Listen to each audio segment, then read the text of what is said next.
মৈত্রী জিনিসটা কি? মৈত্রী হচ্ছে আমরা নিজের সুখ যেভাবে কামনা করি, অপরের সুখ সেভাবে কামনা করাই হচ্ছে মৈত্রী। করুণা কি? আমরা নিজের দুঃখ কষ্ট যেভাবে অনুভব করি, অপরের দুঃখ কষ্টও সেভাবে অনুভব করার নাম হচ্ছে করুণা। মুদিতা কি?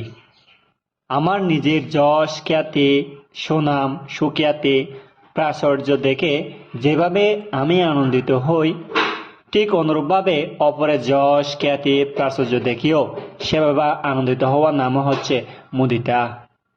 উপেক্ষা কি? আমরা নিজের আপনজনদের দুঃখ কষ্ট যন্ত্রণা যেভাবে আমরা সহ্য করি, ঠিক সেভাবে অপরের দুঃখ কষ্ট যন্ত্রণা সহ্য করার নাম হচ্ছে উপেক্ষা। এই চারটি শব্দ সকলে নিজের মধ্যে প্রয়োগ করে নিজে সুখী হবে এবং অপরকে সুখী করা যাবে।